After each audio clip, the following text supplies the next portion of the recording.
আজকে তো সোমবার, আজকে থেকে আবার যুদ্ধ চালু হয়ে গেল। কালকের দিনটা তো কোনো রকম ঘরে কাটালাম, আর এখন দেখো 6টা বাজে। ঠিক করে না ঘুমও ভাঙিনি, 5:30টার সময় উঠে পড়েছি। আর তোমরা তো দেখেছো রিমিকে যে টনসিল অপারেশন করেছো, ওই ডাক্তার একদম সকালবেলা 7টার সময় থাকে। তারপর আবার আমাদের থেকে অ্যাপার্টমেন্টের পয়সা নেয় না, মানে উনি যে দেখে উনি আমাদেরকে ফ্রি দেখে দেয়, তাই না? এরকম কয়জনকে করে বা কটা ডাক্তার করে। শুভ সকাল বন্ধুরা, নতুন সকালে নতুন শুভেচ্ছা জানিয়ে আমি আরও একটি ভিডিও নিয়ে চলে আসলাম। আশা করি যে যেখানে আছো সুস্থ আছো, আমি কেমন আছি তোমরা তো দেখতে পাচ্ছ। আর দেখো আমরা এসেই হসপিটালে এসেই, যেহেতু আমাদের অ্যাপার্টমেন্ট নেই, কাগজে লিখে দিয়েছে এখান থেকে কিন্তু আমাদের হাতে এখানে স্টিকার, যারা ভেলোরে আসে তারা তো জানো, হাতে স্টিকারটা মারা থাকলে কি লিফটে উঠতে দেয় বা আমাদেরকে ছেড়ে দেয় যে আজকে আমাদের পেশেন্ট দেখানোর দিন। এটাই কিন্তু স্টিকারটা মারার কারণ হচ্ছে এটা, মা বাবার হাতে এটা দিতে হয়, মানে যে থাকে আর কি পেশেন্টের সাথে। আর আমরা এখানে এসে না রিমি আর কি গেল তখন প্রায় 6টা 15 বাজে, 15 কি 20 বাজে। তা গিয়ে দেখি ডাক্তার আসেনি, যেহেতু আমাদের মানে তাড়াতাড়ি দেখাবো এখান থেকে দেখিয়ে কিন্তু আমরা আবার নতুন সিএমসিতে যাব, কেননা এখান থেকে উনি যতক্ষণ বোর্ডে না লিখে দেবে ততক্ষণ কিছুই হবে না।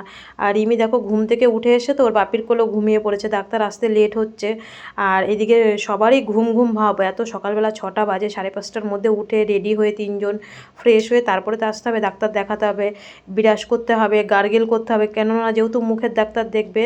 আর আমরা অনেকক্ষণ ধরে বসেছিলাম, আর এর মধ্যে দেখো ডাক্তার কিন্তু চলে এসে, প্রায় আধা ঘন্টা 1 ঘন্টা মতন বসেছিলাম।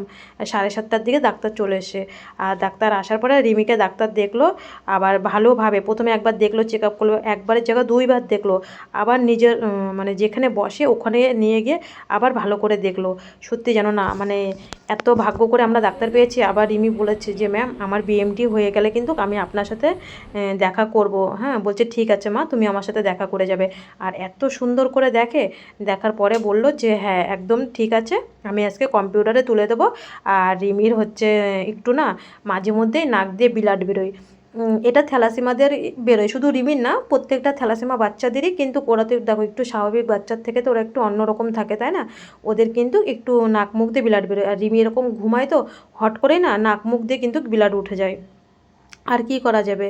আর এইদিকে দেখো আমি কিন্তু হচ্ছে ঘরে এসে আমরা আবার চাটা খেয়ে আবার বেরিয়ে গেছি ঘরে এসে।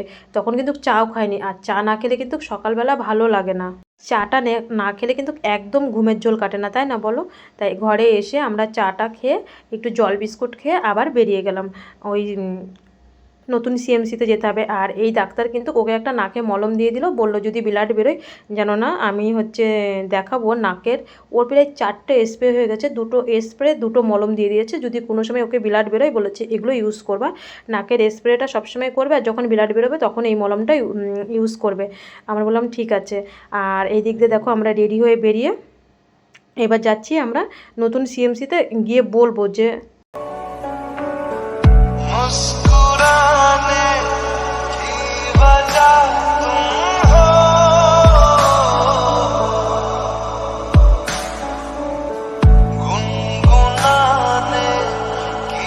বলতে হবে যে ম্যাডাম কম্পিউটারে তুলে দিয়েছে, কেননা আমাদের তো 6 নাম্বার ঘর থেকে বলে দিয়েছিল উনি যতক্ষণ কম্পিউটারে না তুলবে ততক্ষণ কিন্তু তোমাদের বিএমটি রুমে হচ্ছে ভর্তি করবো না, কারণ ওই অপারেশনটা আগে সাকসেসফুল হবে তারপরে।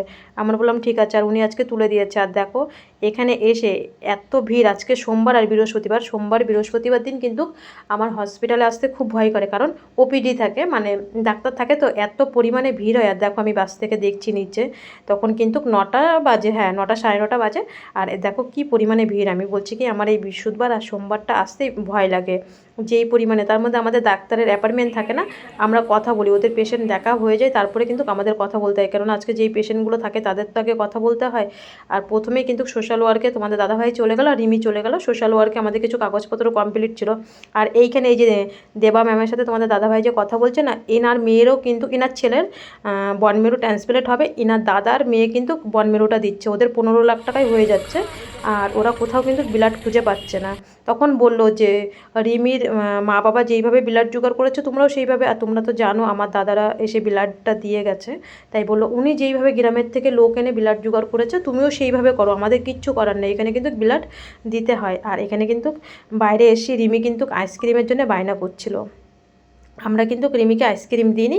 আর রিমি কিন্তু ওরকম করছে, আমি ভিডিও করছি ও ভিডিও করবে না, ওর বাপির পিছনে লুকাচ্ছে, আর ওর বাপি তো হাসছে ও হাসছে, কিন্তু আমি আইসক্রিম দিইনি, কেননা এই আর 1-2 দিনের মধ্যেই আমরা বিএমটি রুমে ভর্তি হয়ে যাব। এর জন্য বললাম মা এখন কিচ্ছু ঠান্ডা খাওয়া যাবে না, ওদের কাছে না শুনে যখন আইসক্রিম খাওয়া তখন তো তোমাকে আইসক্রিম দিয়েছি আমরা, এখন আর দেবো না। এর জন্য ও কিন্তু একটু রাগ দেখাচ্ছিলো, পরে আবার ঠিক হয়ে গেছিলো, মানে আমার সাথে একটু মজা করছিল।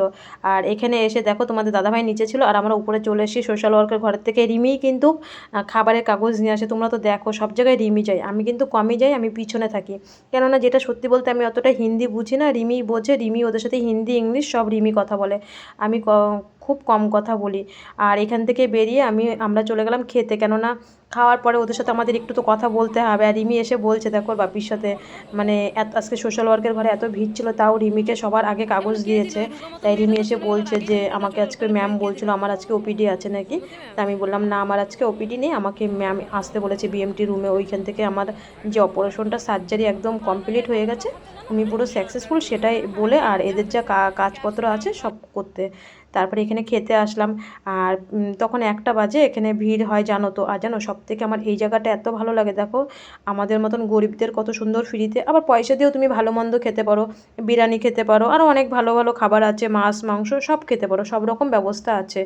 কিন্তু এই যে হসপিটাল থেকে দেখো প্রত্যেক দিন হাজার হাজার লোক কিন্তু এখানে খাচ্ছে, আমাদের মতন ফ্রিতে খাচ্ছে, যারা খুব বিপদে আছে তাদেরকে ওরা কুপন দেয়। আমার কিন্তু এই জিনিসটা খুব ভালো লাগে। তার মধ্যে কিন্তু 4-5 রকমের রান্না, 1-2 রকম না, আর সুন্দরভাবে যেন না রান্না করে। আর খেয়ে এসে এইদিকে আমরা লাস্টে কথা বলে তারপরে আমরা চলে গেলাম। বলল কালকে তো বিক্রম স্যার দুপুর 2টোর সময় আছে, মানে রিমির যেই ডাক্তার ওনার নাম হচ্ছে বিক্রম মেথুয়াস, ক্যান্সার ডিপার্টমেন্টে থেকে তোমরা গুগলে বা ইউটিউবে সার্চ করলেই পেয়ে যাবে বিক্রম মেথুয়াস ক্যান্সার ডিপার্টমেন্টের। উনি 2nd নাম্বারে, কিন্তু ওনার মানে পাওয়ার প্রচুর কিন্তু এই হসপিটালে।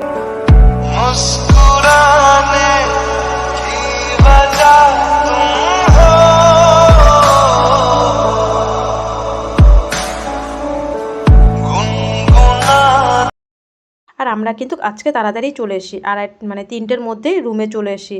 আর তোমাদের দাদাভাই কিন্তু আগেই চলে গেছে, মানে আগের বাসে চলে গেছে, আমরা পরের বাসে এসেছি। আর ঘরে আসার পরে না দেখো মানে যেই স্নান টান করেছি আধা ঘন্টা পরেই কারেন্ট চলে গেছে। আর আজকে কিন্তু পুরো দেখো এত বর্ষা হয়েছে, সেই কারেন্টও ছিল না পুরো রুমে, প্রায় 4টের থেকে কারেন্ট 7টা অবধি কারেন্ট ছিল না, 3 ঘন্টা। এদিকে ফোনেও চার্জ নেই, ফোন মানে 3 ঘন্টা ফোন দেখে শেষ করে ফেলেছি। আর আজকে আমাদের গ্রামে যেমন বৃষ্টি হচ্ছে, সবাই ভিডিও করছে দেখছি, আজকে আমরা সবাই বাইরে দাঁড়িয়ে ওই বৃষ্টিটা কিন্তু উপভোগ করছিলাম, বেশ ভালোই লাগছিল। আর বাইরে ঠান্ডা ঠান্ডা হাওয়াও ছিল। আর মানে এখানে যেন না সামনে এত জল জমে গেছিলো, তোমাদের তো আমি অল্প একটু দেখালাম, পরে প্রায় হাঁটু অবধি জল জমে গেছিলো। অবশ্য দেখো এইখানে কিন্তু তাড়াতাড়ি আবার জলটা নেমেও যায়, 10 মিনিটের মধ্যেই জলটা নেমে গেছিলো। আর আমাদের এইদিকে জানোই তো আমাদের লজে এই যে পাশের লজটায় কিন্তু কারেন্ট ছিল, সাপায়া লজটা। আর আমাদের লজে কিন্তু জেনারেটর নেই, তা কারেন্ট থাকবে কী করে, ফোনেও চার্জ নেই।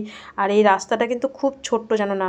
আর এখানে মানে মানুষের মানে ঘর বাড়ির থেকে মানুষ বেশি, এর জন্যে কিন্তু এই রাস্তাটা খুবই মানে 8 বছর ধরে এই রাস্তাটা আমি একই রকম দেখে যাচ্ছি, এই রাস্তাটা পরবর্তী কিচ্ছু হয় না।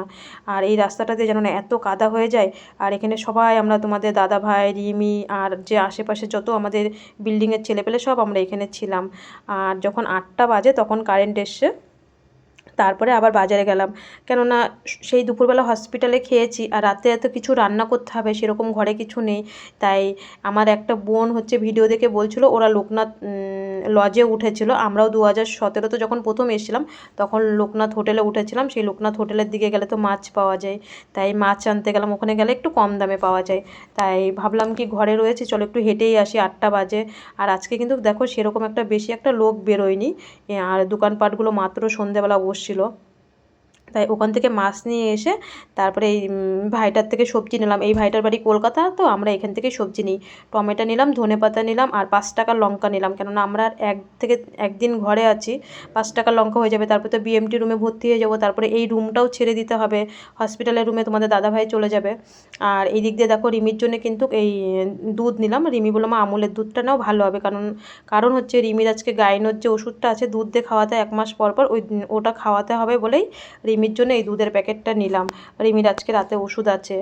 আর রিমির জন্য 1 গ্লাস দুধ তুলে আমরা একটু চা করে খেয়ে না কারেন্ট চলে গেছিলো, তার মধ্যে আমরা ঘুমিয়ে পড়েছিলাম।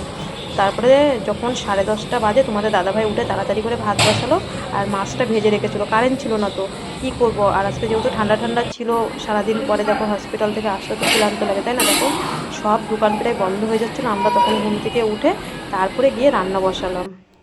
আমাদের যেন খেতে খেতে না 11:30 বেজে গেছে, মানে আজকে বৃষ্টি হয়েছে, দেখলা তো ভিডিওর মধ্যে। আজকে কিন্তু খুব বৃষ্টি হয়েছে এখানে, অনেক দিন পরে। সেই আমার দাদারা যখন এসেছিলো তখন বৃষ্টি হয়েছিল, আর আজকে হলো। আর ঘুমিয়ে পড়েছিলাম প্রায় যখন 10টা বাজে, তখন দেখি কি সব দোকান টোকান বন্ধ হয়ে যাচ্ছে। তাড়াতাড়ি করে ঘুম থেকে উঠে তোমাদের দাদাভাই রান্না বসালো। আর কি বলো তো, অনেক ভোরবেলা উঠি তো, ঠিক করে ঘুম হয় না এখানে আসার পরে। তো তা হচ্ছে ওই এখন এই খাওয়া দাওয়া করলাম, এখন 11:30 বাজে।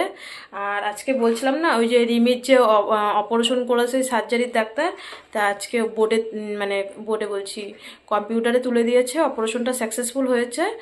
আর এই দেখো এই 4টে, মানে একটা বাচ্চা কত, মানে ওষুধ তো যেমনভাবে খায়, এই নাকে এটা স্প্রে করতে হয়। যে বড়টা দেখছো, এটা হচ্ছে নুন জল টাইপের মতো না, আমরা তো নুন জল টাইপের গার্গল করি। আমাদের এখন বলে না, এখন আমাদের কাজের সময়ের অভাব বলেই কিন্তু এই ডাক্তাররা এটাই বুদ্ধি করে বের করে। আমাদের বড়দেরও আছে না, বলে না যে সময়ের অভাবে ওই গরম জল করব, লবণ জল করব, আবার গার্গল করব। বাচ্চাদের ক্ষেত্রেও কিন্তু সেরকম, এর জন্য কিন্তু এটা দিয়েছে তোমার লবণ জল, মানে নাকে স্প্রে দিয়ে 3বার করে দিতে বলেছে। আর এটা হচ্ছে ওর ব্লাড বেরোয়, ও তো থ্যালাসেমিয়া, তোমরা তো জানো থ্যালাসেমিয়াদের একটু হট হট করে, মানে ঘুমাচ্ছে তো, রাত 2টো নেই 4টে নেই, আমাদের এরকম পিরাই পিরাই ঘুমায় না, হট করে বলে ওমা দেখো মুখ দিয়ে নাক দিয়ে ব্লাড বেরোচ্ছে।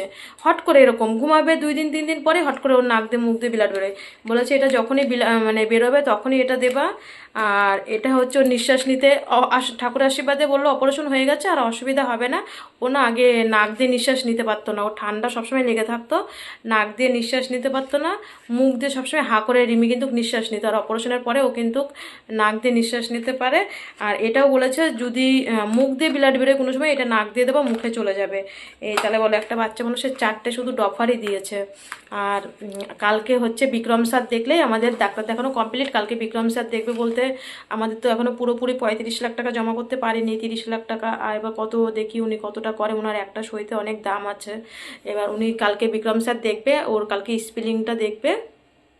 স্পেলিংটা তো এর মধ্যে উনি আর কি চেক আপ করেনি, আমরা তো এখানে আসার পরে দেখছো এই ডাক্তার সেই ডাক্তার ওই ডাক্তার দেখেই যাচ্ছে। প্রথম দিন আসার পরে ওনার সাথে দেখা হলো, তারপরে এই 2 মাসের মধ্যে স্পেলিংটা কেমন আছে, কালকে স্পেলিংটা ডাক্তার আর বিক্রম স্যারের সাথে সামনাসামনি কথা হবে, তাহলেই আমাদের কিন্তু কমপ্লিট।